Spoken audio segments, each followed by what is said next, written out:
자신의 가게 중 한 곳을 깜짝 방문하던 중 한 사업가는 결코 잊지 못할 장면을 목격하게 된다. 빈곤에 처한 한 어린 소녀가 동전을 쥐고 순수한 마음으로 계산대에서 불가능한 것을 요청한다. 엄마. 그 요청 뒤에 숨겨진 아픔을 이해한 사업가는 그녀의 인생뿐만 아니라 자신의 인생도 영원히 바꿔놓을 결정을 내린다. 좋은 이야기를 좋아하신다면 채널을 구독하시고 자신이 어디에서 왔는지 댓글로 남겨주세요. 계속 이어집니다. 서울 강남구의 번화기에 위치한 해피마트는 유명 체인점으로 언제나 고급스러운 분위기와 최상의 서비스로 손님들의 마음을 사로잡았다. 점포의 주인인 정재훈은 40대 중반의 성공한 사업가로 전국에 20개가 넘는 대형마트를 운영하며 막대한 부를 쌓았다. 그는 주기적으로 자신의 매장들을 불시에 방문하여 직원들의 서비스 품질과 매장 운영 상태를 점검하는 습관이 있었다. 오늘도 그는 강남 본점을 방문해 조용히 매장 구석에서 고객들의 움직임을 관찰하고 있었다. 정재훈은 겉으로 보기에 완벽한 삶을 살고 있었다. 사업은 번창했고 강남의 고급 아파트에서 혼자 살며 원하는 모든 것을 가질 수 있었다. 하지만 그의 내면은 공허했다. 일과 성공에만 집중한 나머지 진정한 인간관계를 형성하지 못했고 가족도 없이 외로운 나날을 보내고 있었다. 그의 부모님은 오래전에 세상을 떠났고 몇 번의 실패한 연애 끝에 그는 자신의 감정을 사업 성공이라는 목표 뒤에 숨겼다. 그날 오후 재훈이 매장을 둘러보고 있을 때였다. 허름한 옷을 입은 작은 소녀가 매장 안으로 들어왔다. 6살쯤 되어 보이는 그 아이는 찢어진 신발과 더러운 옷을 입고 있었지만 맑고 순수한 눈빛이 인상적이었다. 소녀는 한 손에 작은 동전을 꼭 쥐고 있었고 조심스럽게 계산대로 다가갔다. 저기요, 엄마를 살 수 있을까요? 소녀가 작은 목소리로 물었다. 계산원은 당황한 표정으로 소녀를 바라보았다. 뭐라고 어린이? 엄마요, 제 엄마가 많이 아파요. 새 엄마를 사면 제 엄마를 도와줄 수 있을 것 같아서요. 소녀는 진지한 표정으로 말했다. 그녀의 손에는 100원짜리 동전 하나가 꼭 쥐어져 있었다. 재훈은 이 모습을 보고 놀라움과 호기심으로 다가갔다. 안녕 어린이, 무슨 일이니? 소녀는 재훈을 올려다보며 다시 한번 설명했다. 제 엄마가 많이 아파요. 일도 못 가고 약도 못 사요. 제가 새 엄마를 사서 우리 엄마를 도와주고 싶어요. 재훈의 가슴이 찌릿했다. 수십억 원의 계약서에 서명하고 새로운 매장을 오픈하는 순간에도 느끼지 못했던 감정이 그를 덮쳤다. 순간 매장의 모든 손님과 직원들이 이 작은 소녀에게 시선을 집중했다. 내 이름이 뭐니? 재훈이 무릎을 굽혀 소녀의 눈높이에 맞추며 물었다. 송지연이에요. 소녀가 답했다. 지연아, 네 엄마는 어디 계시니? 재훈이 부드럽게 물었다. 집에요. 많이 아파서 못 일어나요. 벌써 사흘째예요. 지연이의 눈에 눈물이 고였다. 재훈은 망설임 없이 결정을 내렸다. 지연아, 나랑 같이 네 엄마한테 가볼래? 내가 도와줄 수 있을 것 같아. 지연이의 얼굴에 희망이 번졌다. 정말요? 제 동전으로 엄마를 도울 수 있어요? 재훈은 미소를 지으며 그럼 네 동전은 마법의 동전이구나. 그걸로 도움을 살 수 있어. 라고 말했다. 재훈은 비서에게 전화해 당일의 모든 일정을 취소했다. 그리고 지연이의 작은 손을 잡고 매장을 나섰다. 고급 세단 대신 지연이가 편하게 느낄 수 있도록 택시를 타고 그녀의 집으로 향했다. 택시는 강남의 번화가를 벗어나 서울 외곽의 낙후된 지역으로 들어섰다. 좁고 가파른 골목길을 따라 올라가자 허름한 다세대 주택들이 빽빽하게 들어서 있었다. 지연이는 낡은 건물 3층으로 재훈을 안내했다. 계단은 삐걱거렸고 복도는 어두웠다. 지연이가 문을 열자 작은 원룸이 나타났다. 방 안은 냄새가 나고 어두웠으며 구석에 낡은 매트리스 하나가 놓여 있었다. 그 위에는 한 여성이 누워 있었는데 창백한 얼굴과 땀에 젖은 이마가 보였다. 엄마, 나 왔어. 지연이가 외쳤다. 여자는 힘겹게 눈을 떴다. 지연아, 어디 갔었니? 걱정했잖아. 그때 여자는 문간에 서 있는 낯선 남자를 발견하고 놀라 몸을 일으키려 했지만 힘이 없어 다시 쓰러졌다. 누구세요? 왜 우리 집에? 여자의 목소리는 약했지만 경계심이 가득했다. 지연이가 재빨리 설명했다. 엄마, 이 아저씨가 엄마 도와준대. 내가 마트에서 새 엄마 사려고 했는데 이 아저씨가 우리 도와주겠대. 여자의 얼굴에 당혹감이 스쳤다. 재훈은 조심스럽게 다가가 자신을 소개했다. 안녕하세요. 정재훈입니다. 해피마트 대표죠. 지연이가 매장에 와서 특별한 부탁을 했어요. 걱정 마세요. 그냥 도움을 드리고 싶을 뿐입니다. 여자는 의심스러운 눈빛으로 재훈을 바라보았다. 우리한테 뭘 바라세요? 저희는 돈도 없고. 재훈은 진심 어린 눈빛으로 말했다. 아무것도 바라지 않습니다. 그냥 도움이 필요해 보여서요. 제가 의사를 불러도 될까요? 여자는 망설였지만 자신의 상태가 심각하다는 것을 알고 있었다. 결국 작게 고개를 끄덕였다. 재훈은 즉시 자신의 단골 의사에게 전화했다. 30분 후 의사가 도착해 여자를 진찰했다. 진단은 심각한 폐렴이었고 즉시 치료가 필요했다.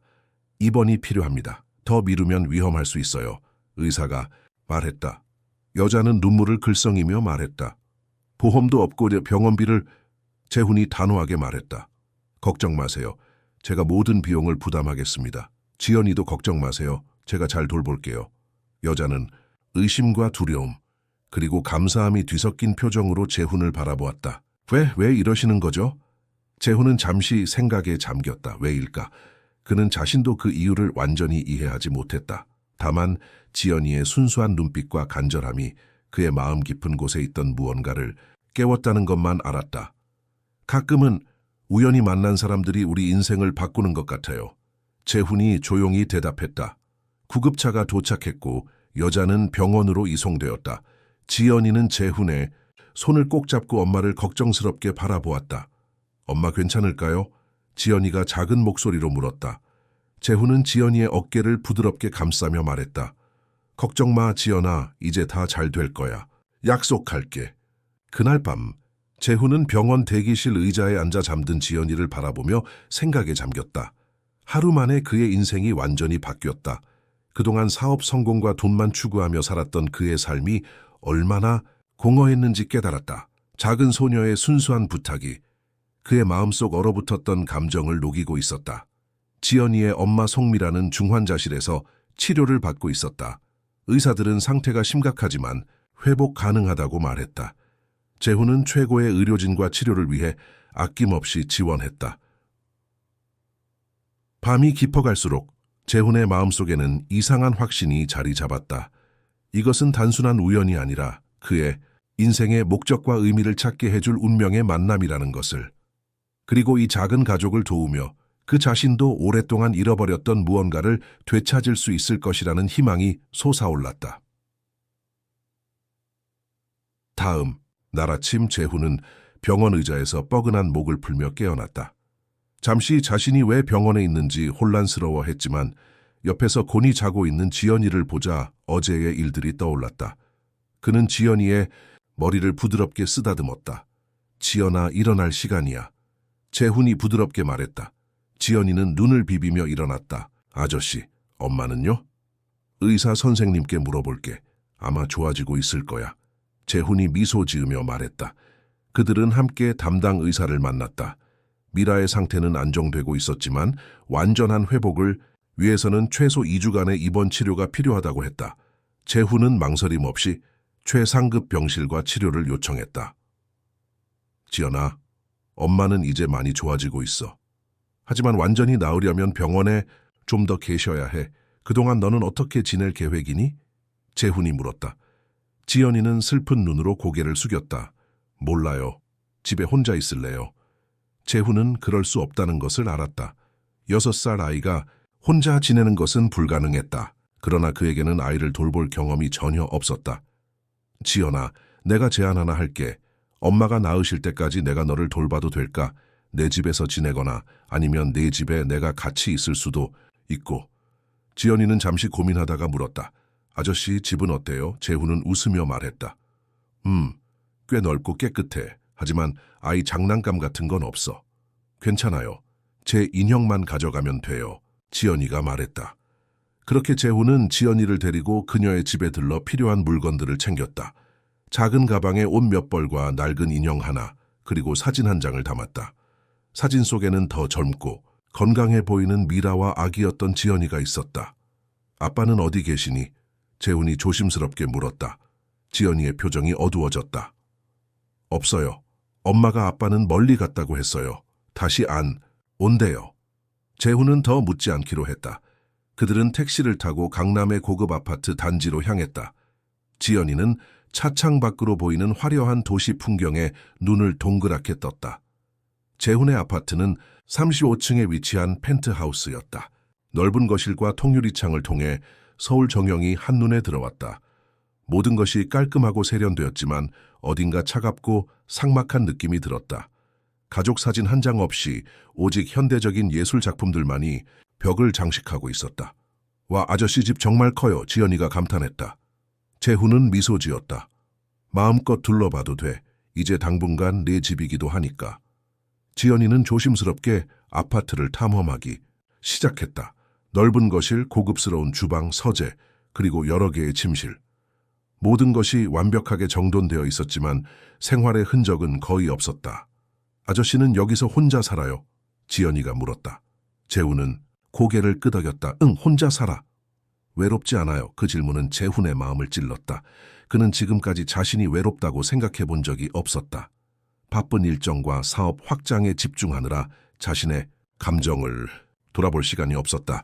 하지만 이 순수한 아이의 질문 앞에서 그는 자신의 삶이 얼마나 공허했는지 깨달았다. 가끔 그럴 때도 있지. 재훈이 솔직하게 대답했다. 이제 제가 있으니까 외롭지 않을 거예요. 지연이가 해맑게 웃으며 말했다. 재훈은 가슴이 따뜻해지는 것을 느꼈다. 오랫동안 잊고 있던 감정이었다. 그들은 함께 저녁 식사를 준비했다. 재훈은 요리에 서툴렀지만 냉장고에 있던 재료로 간단한 라면과 계란찜을 만들었다. 지연이는 테이블을 차리는 것을 도왔다. 아저씨, 직업이 뭐예요? 지연이가 식사 중에 물었다. 나는 마트를 운영해. 네가 어제 왔던 그 마트 말이야. 사실은 그런 마트가 전국에 여러 개 있어. 지연이의 눈이 커졌다. 와, 그럼 아저씨는 부자네요. 재훈은 웃었다. 돈은 많이 벌지만 네가 어제 나에게 준 것만큼 소중한 것은 없었어. 제가요? 전 그냥 100원밖에 없었는데요. 돈의 가치는 액수가 아니라 그 돈에 담긴 마음이야. 내 100원은 나에게 무척 소중해. 지연이는 기쁜 듯 미소 지었다. 식사 후 재훈은 지연이를 위해 게스트룸을 준비했다. 침대는 너무 컸지만 푹신한 이불과 베개로 아늑하게 만들었다. 지연아, 내일은 네가 다니는 유치원에 가야 하지 않을까? 재훈이 물었다. 지연이는 고개를 저었다. 유치원 안 다녀요. 엄마가 돈이 없다고. 재훈은 마음이 아팠다. 기본적인 교육조차 받지 못하는 아이가 있다는 사실이 그를 슬프게 했다. 그럼 내일 좋은 유치원을 알아볼까? 네가 다른 아이들과 놀고 배울 수 있는 곳 말이야. 지연이는 잠시 생각하다가 말했다. 하지만 엄마한테 물어봐야 해요. 그래, 내일 병원에 가서 엄마께 여쭈어볼게. 지연이는 졸린 눈으로 하품을 했다. 재훈은 그녀를 침대에 눕히고 이불을 덮어주었다. 아저씨, 자장가 불러줄 수 있어요? 지연이가 졸린 목소리로 물었다. 재훈은 당황했다. 그는 자장가를 부른 적이 없었다.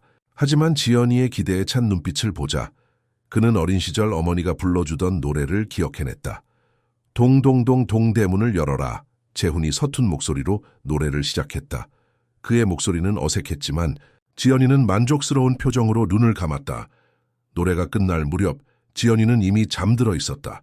재훈은 그녀의 작고 평화로운 얼굴을 바라보았다. 갑자기 그의 눈에 눈물이 고였다. 무엇 때문에 우는 것인지 스스로도 이해할 수 없었다. 그저 이 작은 생명체가 그의 삶에 들어온 것이 너무나 특별하게 느껴졌다. 그날 밤 재훈은 오랜만에 진정한 평화를 느끼며 잠들었다. 다음 날 아침 그들은 일찍 병원으로 향했다. 미라는 산소 마스크를 착용한 채 병실에 누워 있었지만 전날보다 상태가 나아 보였다. 지연이는 기쁨에 차서 엄마에게 달려갔다. 엄마, 많이 좋아졌어요? 미라는 약하게 미소 지으며 딸의 손을 잡았다. 응, 많이 나아졌어. 걱정 마. 재훈은 병실 문 앞에서 그들의 재회를 지켜보았다. 그때 담당 의사가 다가왔다. 정 사장님, 잠시 말씀 좀 드려도 될까요? 그들은 복도로 나왔다. 의사의 표정은 심각했다. 송 씨의 상태는 호전되고 있지만 폐렴 외에도 다른 문제가 있습니다. 영양실조와 만성 피로 상태예요. 그리고 검사 결과 초기 단계의 결핵 징후도 보입니다. 재훈은 충격을 받았다. 결핵이요? 네, 아직 초기라 치료 가능합니다. 하지만 장기적인 치료와 관리가 필요해요. 그리고 의사는 잠시 망설이다가 계속했다. 송 씨의 생활 환경을 개선하지 않으면 이런 문제는 계속 재발할 겁니다. 지금 그녀가 살고 있는 곳은 습기가 많고 환기가 잘 안 되어 있어요. 결핵 같은 질병에는 최악의 환경입니다. 재훈은 깊이 생각에 잠겼다. 그는 미라와 지연이의 열악한 생활 환경을 직접 보았다. 그들이 그곳으로 돌아가는 것은 미라의 건강에 심각한 위험이 될 것이었다. 제가 그들을 위한 새 집을 마련하겠습니다. 깨끗하고 건강한 환경에서 살 수 있도록요. 의사는 고개를 끄덕였다. 현명한 결정입니다. 그리고 그 어린 소녀를 위해서도 좋을 것 같네요. 재훈은 병실로 돌아와 미라와 이야기를 나누었다. 그는 지연이가 유치원에 다니게 하고 싶다는 것, 그리고 그들을 위해 더 나은 집을 찾아주고 싶다는 것을 조심스럽게 말했다. 미라는 의심스러운 눈빛으로 재훈을 바라보았다. 왜 이러시는 거죠? 우리는 아무것도 해드릴 게 없는데. 재훈은 진심을 담아 대답했다. 지연이가 제게 특별한 선물을 주었어요. 그동안 제가 잊고 있던 무언가를. 그리고 송씨, 솔직히 말하면 저는 부자지만 외로운 사람이었어요. 지연이와 함께한 하루가 제게 얼마나 큰 기쁨을 주었는지 모릅니다. 미라의 눈에 눈물이 고였다. 그녀는 오랫동안 혼자서 딸을 키우며 고통받았다. 도움의 손길이 절실했지만 자존심과 불신으로 인해 누구에게도 도움을 청하지 못했다. 그리고 이제 예상치 못한 사람이 그들에게 손을 내밀고 있었다. 정말 감사합니다. 미라가 작은 목소리로 말했다. 재훈은 미소 지었다. 감사할 필요 없어요. 오히려 제가 감사해야 할 일이니까요. 병원을 나서는 길에 지연이는 재훈의 손을 꼭 잡고 물었다. 아저씨, 우리 정말 새 집으로 이사 가요? 응, 엄마가 퇴원하기 전에 예쁘고 깨끗한 집을 찾을 거야. 그럼 아저씨도 같이 살 거예요? 재훈은 잠시 생각했다. 그는 그들의 삶에 너무 깊이 개입하는 것이 맞는지 확신이 서지 않았다. 하지만 한 가지는 분명했다. 그는 더 이상 지연이와 미라 없이는 자신의 삶을 상상할 수 없었다. 그건 너희 엄마가 괜찮다면 가끔 놀러 갈게. 어때? 지연이는 실망한 표정을 지었다. 매일 오면 안 돼요? 재훈은 웃음을 터뜨렸다. 그래, 최대한 자주 갈게. 약속할게. 서울에 봄 햇살이 그들 위로 따스하게 내리쬐었다. 재훈은 오랜만에 진정한 목적을 찾은 듯한 기분이 들었다. 그의 인생에 갑자기 나타난 이 작은 가족이 그의 공허했던 마음을 채우기 시작했다. 2주 후 미라는 마침내 퇴원할 수 있게 되었다. 재훈은 약속대로 그녀와 지연이를 위한 새 집을 마련했다. 강남에서 멀지 않은 잠실의 깔끔한 아파트였다. 2층짜리 건물의 3층에 위치한 이 아파트는 햇빛이 잘 들어오는 방 2개와 넓은 거실, 깨끗한 주방이 갖춰져 있었다. 재훈은 그들이 필요로 할 모든 것을 갖추기 위해 노력했다. 새 가구, 가전제품, 그리고 지연이를 위한 귀여운 장난감과 책들까지. 미라는 병원에서 나와 새 집으로 들어서자마자 놀라움을 감추지 못했다. 이게 정말 우리 집인가요? 재훈은 미소 지으며 고개를 끄덕였다. 마음에 드세요? 지연이가 학교에 다니기 편한 위치로 골랐어요. 미라의 눈에 눈물이 고였다. 그녀는 몇 년 동안 딸과 함께 열악한 환경에서 살아왔다. 깨끗한 물도 제대로 된 난방도 없이 매달 월세를 내기 위해 여러 일자리를 전전했다. 그런데 갑자기 이런 변화가, 그녀는 이것이 꿈인지 현실인지 혼란스러웠다. 정말 어떻게 감사드려야 할지 미라는 말을 잇지 못했다. 지연이는 새 집을 신나게 뛰어다니며 탐험했다. 엄마, 내 방이 있어요. 분홍색 침대도 있고 인형도 많아요. 재훈은 지연이의 즐거워하는 모습에 마음이 따뜻해졌다. 그는 미래에게 다가가 조심스럽게 말했다. 송씨, 걱정하지 마세요. 이 집은 선물이에요. 대신 조건이 있어요. 미라는 긴장한 표정으로 물었다. 무슨 조건인가요? 당신이 완전히 건강을 회복할 때까지는 일을 하지 말고 쉬어야 해요. 그리고 지연이는 제가 알아본 좋은 유치원에 다니게 해주세요. 모든 비용은 제가 부담할게요. 미라는 망설였다. 그녀는 항상 독립적으로 살아왔고 누구에게도 의존하지 않으려 했다. 하지만 지금 그녀의 건강 상태와 지연이의 행복을 생각하면 이 제안을 거절할 수 없었다. 하지만 언젠가는 제가 모든 것을 갚아야 해요. 저는 자선 사업의 대상이 되고 싶지 않아요. 미라가 단호하게 말했다. 재훈은 미라의 자존심을 존중했다. 물론이죠. 당신이 건강해지면 제 회사에서 일할 수 있어요. 능력에 맞는 자리를 드릴게요. 하지만 지금은 건강 회복에 집중하세요. 미라는 안도의 한숨을 내쉬었다. 그녀는 자신의 자존심과 독립성을 유지하면서도 딸에게 더 나은 삶을 줄 수 있는 기회를 얻게 되었다. 그날 저녁, 재훈은 그들을 위해 직접 요리를 했다. 물론 그의 요리 실력은 제한적이었지만 마음을 담아 간단한 불고기와 된장찌개를 준비했다. 식탁에 앉은 세 사람은 마치 오래된 가족처럼 편안한 분위기에서 대화를 나누었다. 지연아, 내일부터 새 유치원에 가는 거 기대돼? 재훈이 물었다. 지연이는 활짝 웃으며 고개를 끄덕였다. 네, 아저씨가 보여준 사진에 놀이터도 크고 친구들도 많아 보였어요. 미라는 딸의 행복한 모습에 미소 지었다. 그녀는 오랫동안 지연이에게 이런 기회를 주지 못한 것에 죄책감을 느꼈다. 재훈 씨, 정말 감사해요. 지연이가 이렇게 행복해하는 모습을 보니 미라의 목소리가 떨렸다. 재훈은 부드럽게 미소 지었다. 제가 오히려 감사해요. 지연이와 송 씨 덕분에 제 삶이 완전히 달라졌으니까요. 식사 후 지연이는 졸린 눈으로 하품을 했다. 미라는 딸을 데리고 새 방으로 가서 잠자리에 들게 했다. 재훈은 거실에 남아 창밖의 서울 야경을 바라보았다. 미라가 돌아와 그의 옆에 앉았다. 재훈 씨, 솔직히 말해도 될까요? 왜 우리를 이렇게 도와주는 거죠? 처음에는 단순한 동정심인 줄 알았는데 이건 너무 큰 일이에요. 재훈은 깊은 생각에 잠겼다. 왜일까? 그도 명확하게 설명할 수 없었다. 그저 지연이의 순수한 눈빛과 용기가 그의 마음을 움직였고 그들을 도우면서 그 자신도 채워지는 느낌이 들었다. 솔직히 말하면 저도 정확한 이유는 모르겠어요. 다만 지연이가 그날 마트에 왔을 때 뭔가 특별한 인연을 느꼈어요. 제 인생에는 사업 성공과 돈 외에는 아무것도 없었거든요. 가족도, 진정한 친구도 없이. 그런데 지연이와 송 씨를 만나고 나서 처음으로 제가 무언가 의미 있는 일을 하고 있다고 느꼈어요. 미라는 재훈의 솔직한 고백에 감동했다. 그녀도 자신의 이야기를 나누기 시작했다. 지연이의 아버지가 그녀가 임신했다는 사실을 알고 떠났던 일, 혼자서 아이를 키우며 겪었던 어려움들, 그리고 그럼에도 불구하고 지연이가 그녀에게 얼마나 큰 힘이 되었는지에 대해. 지연이는 제 삶의 전부예요. 그 아이가 있었기에 제가 포기하지 않고 살아올 수 있었어요. 미라의 눈에 눈물이 고였다.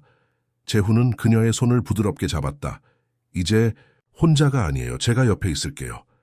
그날 밤 재훈은 자신의 아파트로 돌아갔지만 그의 마음은 여전히 미라와 지연이와 함께 있었다.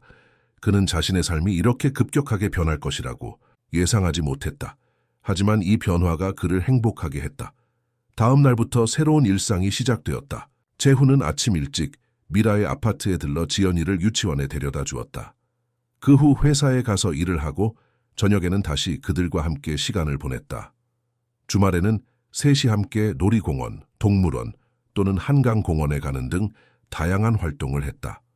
미라의 건강은 점차 회복되었고 그녀는 재훈의 회사에서 일할 준비를 시작했다. 재훈은 그녀의 경험과 능력을 고려해 마케팅 부서에서 일할 수 있는 자리를 마련했다. 미라는 대학에서 디자인을 전공했지만 경제적 어려움으로 인해 그 분야에서 일할 기회가 없었다. 이제 그녀는 자신의 재능을 살릴 수 있는 기회를 얻게 되었다. 한 달이 지난 어느 날 재훈은 자신의 감정을 더 이상 부정할 수 없다는 것을 깨달았다. 그는 미래에게 깊은 감정을 느끼고 있었다. 그녀의 강인함, 따뜻함, 그리고 딸을 향한 무조건적인 사랑이 그를 매료시켰다. 하지만 그는 자신의 감정을 표현하기를 망설였다. 미라가 그를 단지 후원자나 도움을 주는 사람으로만 볼까 두려웠다. 그러던 어느 주말 그들은 함께 남산에 올라갔다. 지연이는 신나게 뛰어다니며 놀았고 재훈과 미라는 벤치에 앉아 대화를 나누었다. 재훈 씨, 우리를 도와준 지 벌써 한 달이 넘었네요. 정말 감사해요. 미라가 말했다. 재훈은 미소 지었다. 시간이 정말 빨리 가네요. 지연이도 많이 컸고 송 씨도 건강해 보여요. 네, 모두 재훈 씨 덕분이에요. 다음 주부터 회사에서 일하게 되어 정말 기대돼요. 드디어 제 삶을 다시 시작할 수 있을 것 같아요. 재훈은 깊은 숨을 내쉬었다. 지금이 자신의 감정을 고백할 때라고 느꼈다. 송 씨, 사실 제가 할 말이 있어요. 미라는 호기심 어린 눈빛으로 그를 바라보았다. 네, 무슨 말씀이신지요? 처음에는 단지 도움이 필요한 사람들을 돕고 싶었어요. 하지만 시간이 지날수록 제 마음이 변했어요.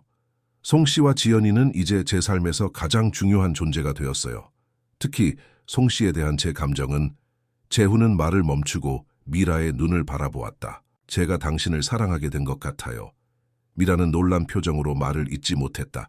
그녀의 눈에서는 혼란과 놀라움, 그리고 무언가 더 깊은 감정이 읽혔다. 너무 갑작스러웠죠. 미안해요. 부담 주려던 것이 아니었는데. 재훈이 당황하여 말했다. 미라는 천천히 고개를 저었다. 아니에요. 그냥 제가 조금 놀랐을 뿐이에요. 솔직히. 저도 재훈 씨에 대한 감정이 단순한 감사함 이상이라는 것을 느꼈어요. 하지만요. 우리의 상황이 너무 다르잖아요. 재훈 씨는 성공한 사업가고 저는 그저 한부모 가정의 엄마예요. 게다가 재훈 씨가 우리에게 베푼 모든 것을 생각하면 제 감정이 진짜인지 아니면 그저 감사함 때문인지 혼란스러워요. 재훈은 그녀의 솔직함에 감동했다. 그런 생각을 한다는 것 자체가 송 씨가 얼마나 진실된 사람인지 보여줘요. 우리 서두르지 말고 천천히 서로를 더 알아가는 시간을 가져보는 건 어떨까요? 어떤 결정도 서두를 필요는 없어요. 미라는 안도의 미소를 지었다. 네, 그게 좋을 것 같아요. 그들의 대화는 달려오는 지연이의 목소리에 중단되었다. 엄마, 아저씨, 저기 꽃이 너무 예뻐요. 같이 보러 가요. 재훈과 미라는 서로를 바라보며 미소 지었다. 그들은 지연이의 손을 잡고 함께 꽃을 보러 갔다. 그날 이후 그들의 관계는 미묘하게 변화했다. 여전히 많은 시간을 함께 보냈지만 이제는 더 깊은 감정과 기대가 그 사이에 흐르고 있었다. 미라는 재훈 회사의 마케팅 부서에서 일을 시작했고 그녀의 창의적인 아이디어와 열정은 동료들에게 큰 인상을 남겼다. 재훈은 그녀가 회사에서 인정받는 모습을 보며 뿌듯함을 느꼈다. 2달이 지난 어느 저녁, 그들은 지연이가 잠든 후 아파트 발코니에서 와인을 마시며 대화를 나누었다. 서울의 밤 풍경이 발 아래 펼쳐져 있었고 부드러운 음악이 배경으로 흐르고 있었다. 미라 씨, 재훈이 처음으로 그녀의 이름을 직접 불렀다. 지난 2달 동안 정말 행복했어요. 당신과 지연이와 함께한 시간은 제 인생에서 가장 소중한 시간이었어요. 미라도 미소 지었다. 저도 마찬가지예요. 재훈 씨 덕분에 저와 지연이는 새 삶을 시작할 수 있었어요. 재훈은 그녀의 손을 잡았다. 이제 제 확신이 더 강해졌어요. 미라 씨, 저는 당신을 정말 사랑해요. 그리고 지연이도 제 딸처럼 사랑해요. 우리 정식으로 만나볼래요? 천천히, 당신이 원하는 속도로요. 미라의 눈에 눈물이 고였다. 그녀는 오랫동안 자신의 감정과 싸워왔다. 재훈에 대한 감정이 단순한 감사함인지 아니면 진정한 사랑인지 확신하지 못했다. 하지만 이제 그녀는 자신의 마음을 알았다. 네, 저도 재훈 씨를 사랑해요. 처음에는 인정하기 힘들었지만 이제는 확실해요. 우리 함께 새로운 시작을 해봐요. 재훈은 조심스럽게 그녀를 안았다. 그들의 입술이 부드럽게 만났고 그 순간 세상의 모든 것이 완벽하게 느껴졌다. 그러나 그들이 알지 못하는 사이 어둠 속에서 누군가가 그들을 지켜보고 있었다. 지연이의 생물학적 아버지 최태우였다. 그는 우연히 미라와 지연이의 새로운 삶에 대한 소식을 듣고 그들을 찾아왔다. 태우의 눈에는 분노와 탐욕이 가득했다. 그는 한때 버렸던 가족이 이제 부유한 사업가와 함께 행복하게 사는 모습을 견딜 수 없었다. 재미있게 지내고 있네. 태우는 어둠 속에서 중얼거렸다. 하지만 곧 끝날 거야. 내 딸과 그 돈 모두 내 것이 될 테니까.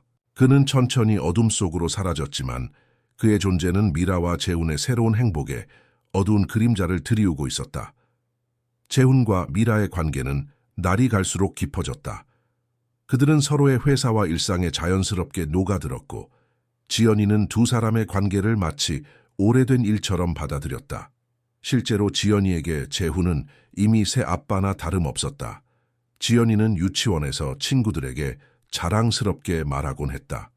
우리 아빠는 슈퍼히어로야. 엄마랑 나를 구해줬어. 미라는 회사에서도 자신의 능력을 인정받기 시작했다. 그녀의 창의적인 마케팅 아이디어는 해피마트의 새로운 캠페인에 중요한 역할을 했고 매출 증가에도 기여했다. 재훈은 그녀가 자신의 능력으로 인정받는 모습을 보며 깊은 자부심을 느꼈다. 그들의 행복한 일상은 어느 평화로운 주말 아침 예상치 못한 방문객에 의해 흔들리기 시작했다. 미라가 아침 식사를 준비하고 있을 때 초인종이 울렸다. 재훈은 전날 밤 미라의 집에서 머물렀고 아직 침실에서 지연이와 함께 동화책을 읽고 있었다. 미라는 문을 열었고 그 순간 그녀의 얼굴에서 모든 혈색이 사라졌다. 문 앞에는 5년 전 그녀와 지연이를 버리고 떠났던 최태우가 서 있었다. 오랜만이네, 미라야. 태우가 비웃듯 말했다. 그는 여전히 잘생긴 외모를 가졌지만 눈빛에는 날카로움과 계산적인 기색이 역력했다. 들어가도 되지? 미라는 본능적으로 문을 막았다. 무슨 일이야? 여기 어떻게 왔어? 태우는 어깨를 으쓱했다. 세상은 좁은 법이지. 네가 잘 나가는 사업가와 사귀고 있다는 소식을 들었어. 우리 딸도 보고 싶고. 우리 딸? 미라의 목소리가 떨렸다. 지연이는 네 딸이 아니야. 넌 그 아이를 한 번도 돌본 적이 없어. 내가 임신했다는 걸 알자마자 도망쳤잖아. 태우는 미소를 지었지만 그 미소는 그의 눈까지 닿지 않았다. 법적으로는 여전히 내 딸이야. 그리고 이제 와서 아버지 노릇을 하고 싶어졌어. 미라는 그의 진짜 의도를 간파했다. 돈이 필요한 거지? 정말 뻔하네, 태우야.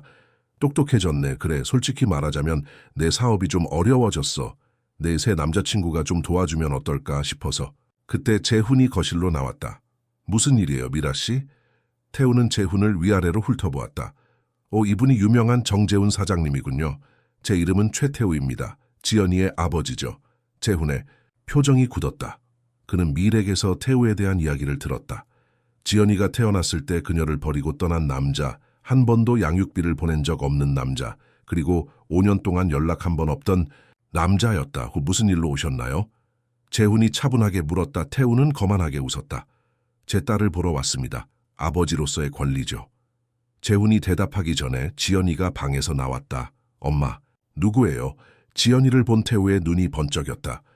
지연아, 아빠야, 나를 기억하니? 지연이는 혼란스러운 표정으로 뒤로 물러섰다.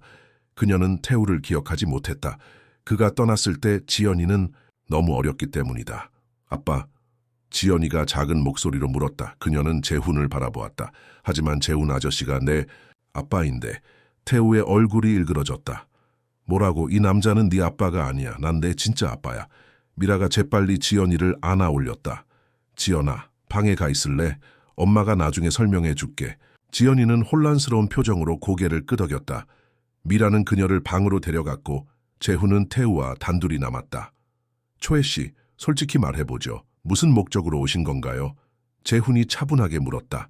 태우는 거실을 둘러보며 느릿하게 말했다. 좋은 집이네요. 역시 부자답습니다.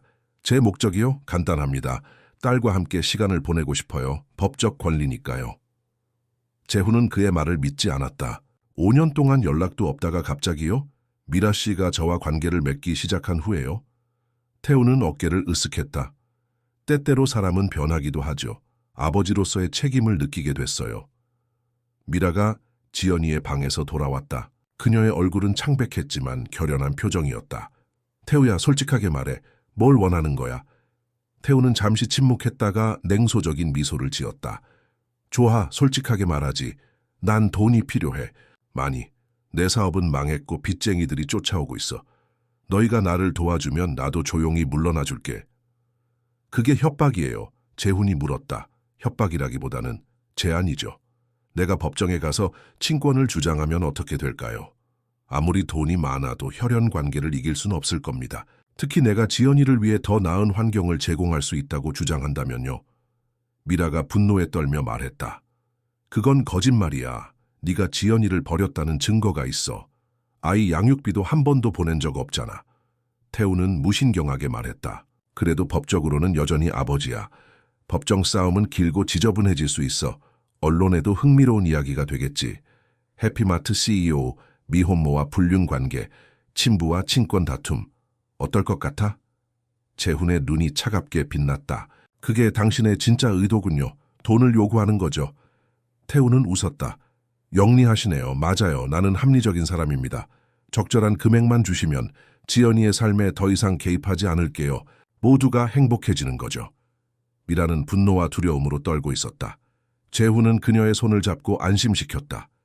최 씨, 오늘은 돌아가세요. 우리가 생각해 볼게요. 재훈이 단호하게 말했다. 태우는 만족스러운 미소를 지었다. 좋아요. 3일 뒤에 다시 오겠습니다. 그때까지 현명한 결정을 내리길 바랍니다. 태우가 떠난 후 미라는 소파에 앉아 울음을 터뜨렸다. 어떻게 해야 하지? 그가 정말 지연이를 데려갈 수 있을까? 재훈은 그녀 옆에 앉아 어깨를 감싸 안았다. 걱정 마세요. 내가 최고의 변호사를 고용할게요. 태우가 지연이를 버렸다는 증거를 모을 거예요. 그리고 지연이의 의견도 중요해요. 그 아이는 분명히 당신과 함께 있기를 원할 테니까요. 미라는 재훈의 품에 안겨 흐느꼈다. 지연이에게 어떻게 설명해야 할지 모르겠어요. 그 아이는 너무 혼란스러워할 거예요. 함께 설명해 줄게요. 지연이는 똑똑한 아이예요. 그리고 우리는 진실만을 말할 거예요. 재훈이 미라의 머리를 쓰다듬으며 말했다. 그들은 지연이의 방으로 가서 상황을 최대한 부드럽게 설명했다. 지연이는 처음에는 혼란스러워했지만 미라와 재훈이 그녀를 사랑하고 보호할 것이라는 말에 안심했다. 그 사람이 제 진짜 아빠예요? 지연이가 물었다. 미라는 딸의 손을 잡고 진심을 담아 대답했다. 그 사람은 널 낳게 해준 사람이야. 하지만 진짜 아빠는 너를 사랑하고 보호하고 함께 시간을 보내는 사람이지. 재훈 아저씨처럼. 지연이는 재훈을 바라보았다. 그럼 재훈 아저씨가 제 진짜 아빠예요? 재훈의 눈에 눈물이 고였다. 내가 내 진짜 아빠가 되고 싶어. 지연아, 네가 허락한다면. 지연이는 망설임 없이 재훈에게 달려가 안겼다. 내 아저씨가 제 아빠였으면 좋겠어요. 그 순간 재훈은 자신의 인생에서 가장 큰 행복을 느꼈다. 하지만 동시에 태우의 위협이 그들의 행복을 위협하고 있다는 사실에 깊은 걱정을 느꼈다. 다음 날 재훈은 서울 최고의 가정법 전문 변호사인 이준호를 만났다. 이 변호사는 재훈의 사정을 들은 후 솔직하게 조언했다. 정 사장님, 솔직히 말씀드리자면 상황이 단순하지 않습니다. 최태우 씨가 법적으로는 여전히 지연이의 친부입니다. 그가 친권을 주장할 권리가 있어요. 하지만 5년간 양육비도 내지 않고 연락도 하지 않았다는 점은 우리에게 유리한 증거가 될 수 있습니다. 저희가 이길 가능성은 얼마나 될까요? 재훈이 물었다. 이 변호사는 깊은 숨을 내쉬었다. 60대 40 정도로 보입니다. 우리 쪽이 유리하지만 법원은 종종 혈연 관계를 중요시하기도 합니다. 최 씨가 진심으로 개과천선했다고 주장하면 법원은 그에게 기회를 줄 수도 있어요. 돈을 주고 해결하는 건 어떨까요?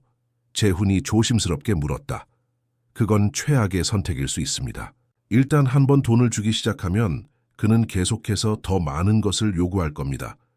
게다가 나중에 법정에서 그것이 불리하게 작용할 수도 있어요. 아이를 돈으로 사려고 했다는 인상을 줄 수 있으니까요. 재훈은 고개를 끄덕였다. 그럼 법적으로 싸우는 게 최선이군요. 네, 그리고 한 가지 더 제안이 있습니다. 정 사장님이 지연이를 입양하는 것은 어떨까요? 미라 씨와 결혼하신다면 더 강력한 입장에 설 수 있을 겁니다. 재훈의 눈이 빛났다. 사실 그는 밀에게 프로포즈할 생각을 하고 있었다. 하지만 태우의 등장으로 모든 계획이 엉망이 되었다. 이 제안은 그에게 새로운 방향을 제시했다. 감사합니다, 변호사님. 그 방법을 진지하게 고려해 보겠습니다. 재훈은 사무실로 돌아와 깊은 생각에 잠겼다. 그는 미라와 지연이를 진심으로 사랑했고 그들과 함께 가정을 이루고 싶었다. 태우의 등장은 예상치 못한 장애물이었지만 어쩌면 이것이 그가 더 빨리 결정을 내리도록 하는 계기가 될 수도 있었다. 그날 저녁, 재훈은 미라의 아파트로 향했다. 그는 차 안에서 작은 보석함을 열어 반지를 확인했다. 단순하지만 우아한 다이아몬드 반지였다. 그는 깊은 숨을 내쉬고 결심했다. 오늘 밤 그는 밀에게 청혼할 것이다. 미라의 아파트에 도착했을 때 재훈은 이상한 긴장감을 느꼈다. 평소와 달리 집 안이 어두웠고 미라가 문을 열어주지 않았다. 그는 자신의 열쇠로 문을 열고 들어갔다. 미라 씨? 지연아? 재훈이 불렀지만 대답이 없었다. 거실에 들어서자 테이블 위에 놓인 편지를 발견했다. 재훈의 심장이 빠르게 뛰기 시작했다. 그는 떨리는 손으로 편지를 집어들었다. 재훈 씨에게 미안해요. 태우가 지연이를 데려가겠다고 협박했어요. 그는 법정 싸움을 시작하면 지연이가 상처받을 거라고 했어요. 저는 지연이를 보호하기 위해 태우와 합의했어요. 잠시 동안 멀리 떠나 있기로 했습니다. 제발 우리를 찾지 마세요. 이게 모두를 위한 최선의 방법이에요. 사랑합니다. 언젠가 다시 만날 수 있기를. 미라 드림. 재훈은 편지를 읽고 충격에 빠졌다. 그는 즉시 미라의 전화로 연락을 시도했지만 전화기가 꺼져 있었다. 재훈은 침착함을 유지하려고 노력했다. 미라와 지연이는 분명 태우의 협박에 겁을 먹었을 것이다. 하지만 재훈은 포기할 수 없었다. 그는 모든 수단을 동원해 그들을 찾을 것이다. 재훈은 곧바로 이 변호사에게 전화했다. 변호사님, 급한 일이 생겼습니다. 미라 씨와 지연이가 사라졌어요. 태우의 협박 때문에 도망간 것 같습니다. 진정하세요, 정 사장님. 우선 경찰에 신고하셔야 합니다. 그리고 최태우를 찾아야 해요. 그가 어디 있는지 알면 미라 씨와 지연이도 찾을 수 있을 겁니다. 재훈은 경찰에 신고한 후 자신의 모든 인맥을 동원해 태우의 행방을 수소문하기 시작했다. 그는 밤새도록 잠을 이루지 못했다.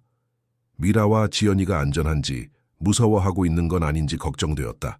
그리고 무엇보다 그들이 떠나기 전에 자신의 마음을 제대로 전하지 못한 것이 후회되었다. 반드시 찾을 거야, 재훈은 다짐했다. 그리고 이번에는 절대 놓치지 않을 거야. 일주일이 지났지만 미라와 지연이의 행방은 여전히 묘연했다. 재훈은 잠도 제대로 자지 못한 채 모든 힘을 다해 그들을 찾고 있었다. 그는 사설 탐정을 고용했고 경찰의 도움도 요청했지만 아직 뚜렷한 단서는 나오지 않았다. 그가 유일하게 찾아낸 정보는 태우가 부산으로 향했다는 것이었다. 태우의 신용카드 기록을 추적한 결과 그는 미라와 지연이가 사라진 날 부산행 기차표를 구매한 것으로 확인되었다. 재훈은 즉시 부산으로 향했다. 부산의 한 호텔 로비에서 재훈은 탐정의 전화를 받았다. 정 사장님, 최태우의 위치를 확인했습니다. 해운대 근처의 한 아파트에 머물고 있어요. 하지만요? 그는 혼자입니다. 송미라 씨와 지연이는 함께 있지 않아요. 재훈은 혼란스러웠다. 그렇다면 미라와 지연이는 어디에 있는 것일까? 그는 직접 태우를 만나 진실을 알아내기로 결심했다. 태우가 머물고 있는 아파트에 도착한 재훈은 망설임 없이 초인종을 눌렀다. 잠시 후 태우가 문을 열었고 재훈을 보자 놀란 표정을 지었다. 정 사장님, 어떻게 여기를? 재훈은 태우의 옷깃을 잡아 벽에 밀쳤다. 미라와 지연이는 어디 있어? 당장 말해. 태우는 당황한 표정으로 손을 들었다. 진정하세요. 저도 모릅니다. 그들이 사라졌다는 소식을 들었어요. 거짓말 마. 네가 협박해서 그들이 도망간 거잖아. 태우의 얼굴에 혼란스러운 표정이 떠올랐다. 정말이에요. 저는 그저 돈을 요구했을 뿐 그들을 데려가진 않았어요. 미라가 저와 합의했다고요? 재훈은 태우의 표정을 살펴보았다. 그는 거짓말을 하는 것 같지 않았다. 그럼 미라의 편지는 당신과 합의했다고 했어. 저는 어떤 합의도 하지 않았어요. 3일 후에 다시 만나기로 했을 뿐이에요. 재훈은 태우를 놓아주고 한 걸음 물러섰다. 상황이 점점 더 이상해졌다. 만약 태우가 미라와 지연이를 데려가지 않았다면 그들은 대체 어디에 있는 것일까? 당신이 미래에게 뭐라고 했지? 정확히 말해봐. 재훈이 차분하게 물었다. 태우는 한숨을 내쉬었다. 그냥 법정 싸움을 하면 지연이가 상처받을 거라고 했어요. 그리고 언론에 이 일이 알려지면 당신의 평판도 손상될 거라고. 재훈의 머릿속에 갑자기 생각이 떠올랐다. 미라는 그와 지연이를 보호하기 위해 스스로 떠난 것이다. 그녀는 태우의 협박에 굴복한 것이 아니라 재훈과 지연이가 상처받지 않도록 자신을 희생한 것이었다. 당신이 정말 미라와 지연이를 데려가지 않았다면 내게 한 가지만 대답해 주어. 당신은 진심으로 지연이의 아버지가 되고 싶은 거야? 아니면 그저 돈이 필요한 것뿐이야? 태우는 잠시 침묵했다가 솔직하게 대답했다. 처음에는 돈이 목적이었어요. 하지만 지연이를 봤을 때 뭔가 달라졌어요. 그 아이는 제 딸이잖아요. 정말로 기회가 있다면 아버지로서 새롭게 시작하고 싶어요. 재훈은 태우의 눈을 바라보았다. 그의 말에 진심이 담겨 있는 것 같았다. 만약 네가 정말로 지연이를 생각한다면 그 아이에게 최선의 것이 무엇인지 생각해봐. 지연이는 지금 안정된 환경에서 행복하게 지내고 있었어. 당신의 갑작스러운 등장이 그 아이를 얼마나 혼란스럽게 했는지 알아? 태우는 고개를 숙였다. 알아요. 하지만 저도 기회가 필요합니다. 제가 잘못했다는 걸 알아요. 하지만 사람은 변할 수 있잖아요. 재훈은 깊은 숨을 내쉬었다. 좋아, 일단 미라와 지연이를 찾는 것이 우선이야. 그 후에 우리가 지연이에게 최선의 것이 무엇인지 함께 결정하자. 태우는 고개를 끄덕였다. 도와드리겠습니다. 제가 아는 정보는 모두 말씀드릴게요. 재훈은 태우와 함께 미라가 갈 만한 곳을 생각해보기 시작했다. 태우는 미라의 과거에 대해 알고 있었고 그녀가 어려울 때 의지했던 사람들에 대한 정보를 제공했다. 밀에게는 전주에 사는 이모가 있어요. 그녀가 어릴 때 그 이모가 많이 돌봐주었다고 들었어요. 재훈은 즉시 전주로 향했다. 그는 태우가 제공한 주소를 찾아갔지만 미라의 이모는 그녀를 보지 못했다고 했다. 하지만 이모는 중요한 정보를 하나 알려주었다. 미라가 어렸을 때 자주 가던 곳이 있어요. 지리산 근처의 작은 마을이에요.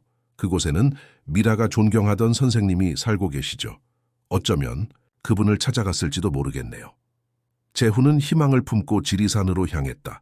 산자락 아래 위치한 작은 마을은 평화롭고 조용했다. 그는 마을 주민들에게 물어 미라의 옛 선생님인 김 선생님의 집을 찾아갔다. 오래된 한옥 앞에 도착한 재훈은 심장이 빠르게 뛰는 것을 느꼈다. 그는 조심스럽게 문을 두드렸다. 잠시 후 나이 지긋한 여성이 문을 열었다. 안녕하세요, 김 선생님이신가요? 저는 정재훈이라고 합니다. 송미라와 지연이를 찾고 있습니다. 여성은 재훈을 잠시 바라보더니 말했다. 당신이 미라가 말한 그 사람이군요. 들어오세요. 재훈의 심장이 뛰었다. 미라가 여기 있다는 뜻이었다. 그는 집 안으로 들어갔고 마당에서 놀고 있는 지연이를 발견했다. 재훈 아저씨, 지연이가 기쁨에 찬 목소리로 외치며 달려왔다. 재훈은 지연이를 안아올리고 꼭 껴안았다. 지연아, 보고 싶었어. 괜찮았어? 네, 여기 정원도 크고 김 할머니도 친절하고 엄마랑 같이 있어서 좋았어요. 김 선생님이 미소를 지으며 말했다. 미라는 안쪽 방에 있어요. 가보세요. 재훈은 지연이를 내려놓고 안쪽 방으로 향했다. 문을 열자 창가에 앉아있는 미라의 모습이 보였다. 그녀는 재훈을 보자 놀란 표정을 지었다. 재훈 씨, 어떻게 여기를...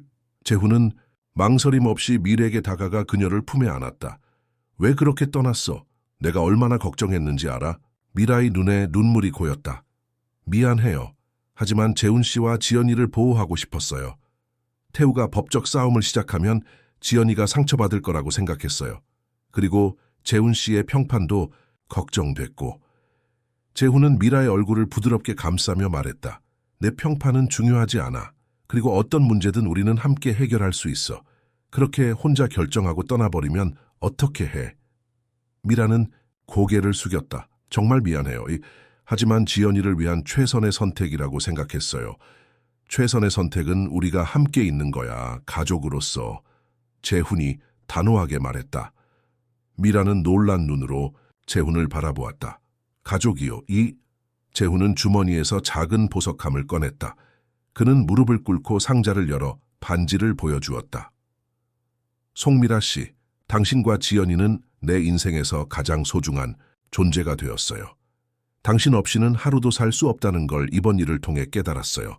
나와 결혼해 줄래요? 우리 셋이 진정한 가족이 되어 함께 행복하게 살았으면 해요. 미라의 눈에서 눈물이 흘러내렸다. 정말 저희와 함께하고 싶으세요? 태우의 위협에도 불구하고요? 어떤 어려움이 있더라도 함께 이겨낼 거야. 그리고 태우에 대해서는 그가 지연이의 생물학적 아버지인 것은 사실이야. 하지만 지연이의 진정한 아버지가 되고 싶은 건 나야. 법적으로도 그렇게 될 거야. 미라는 떨리는 손으로 재훈의 손을 잡았다. 네, 결혼하고 싶어요. 당신과 함께라면 어떤 어려움도 이겨낼 수 있을 것 같아요. 재훈은 미라의 손에 반지를 끼워주고 그녀를 안아들어 올렸다. 그때 문이 열리고 지연이가 들어왔다. 엄마, 아저씨, 뭐 하세요? 지연이가 호기심, 어린 표정으로 물었다. 재훈과 미라는 서로를 바라보며 미소 지었다. 재훈이 지연이에게 다가가 무릎을 꿇고 눈높이를 맞추었다. 지연아, 엄마와 내가 결혼하기로 했어. 그리고 내가 법적으로도 네 아빠가 될 거야. 어때? 좋을 것 같니? 지연이의 얼굴에 환한 미소가 번졌다. 정말요? 재훈 아저씨가 제 진짜 아빠가 되는 거예요? 그래, 네가 괜찮다면. 재훈이 말했다. 지연이는 기쁨에 찬 목소리로 외쳤다. 네, 정말 좋아요. 저는 항상 재훈 아저씨가 제 아빠였으면 했어요. 세 사람은 서로를 껴안고 행복한 눈물을 흘렸다. 이제 그들은 진정한 가족이 될 것이다. 그날 저녁 김 선생님의 집에서 간소한 저녁 식사를 하며 그들은 앞으로의 계획을 이야기했다. 서울로 돌아가면 먼저 태우를 만나야 해요. 미라가 말했다. 그와 제대로 대화해야 할 것 같아요. 재훈은 고개를 끄덕였다. 나도 그렇게 생각해. 사실 태우를 만났어. 그가 너희를 데려가지 않았다는 걸 알고 혼란스러웠지. 그런데 그가 지연이에 대해 진심으로 미안해하는 것 같았어. 미라는 놀란 표정을 지었다. 정말요? 태우가? 그래, 그도 사람이니까 변할 수 있을 거야. 우리가 지연이를 위해 무엇이 최선인지 함께 결정하자고 제안했어. 미라는 깊은 생각에 잠겼다. 솔직히 말하면 태우가 지연이의 생물학적 아버지라는 사실은 변하지 않아요. 지연이가 나중에 자신의 뿌리에 대해 알고 싶어 할 수도 있고 어쩌면 태우에게도 기회를 주는 것이 지연이를 위한 일일 수도 있어요. 재훈은 미라의 성숙한 태도에 감동했다.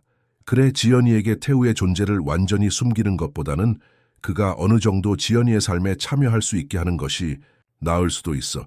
물론 우리가 정한 경계 내에서. 그들은 다음 날 서울로 돌아가기로 결정했다. 재훈은 태우에게 연락해 만남을 약속했다. 서울로 돌아온 다음 날 그들은 재훈의 사무실에서 태우를 만났다. 태우는 긴장한 표정으로 들어왔다. 미라야, 정말 미안해. 내가 너무 이기적이었어. 태우가 먼저 사과했다. 미라는 차분하게 대답했다. 태우, 우리는 지연이를 위해 여기 모였어. 과거의 일은 이제 중요하지 않아. 앞으로 어떻게 할지가 중요해. 재훈이 말을 이었다. 최 씨, 미라와 나는 결혼할 예정이고 내가 지연이를 입양하려고 해. 하지만 당신이 지연이의 생물학적 아버지라는 사실은 변하지 않아. 지연이가 당신을 알고 지내는 것이 좋을 것 같아. 태우는 놀란 표정을 지었다. 정말인가요? 저에게 기회를 주시는 건가요? 미라가 단호하게 말했다. 그래, 하지만 몇 가지 조건이 있어. 첫째, 지연이를 만나는 것은 우리가 정한 시간과 장소에서만 가능해. 둘째, 지연이에게 혼란을 주는 행동은 절대 안 돼. 셋째, 우리가 정한 규칙을 어기면 즉시 접촉을 중단할 거야.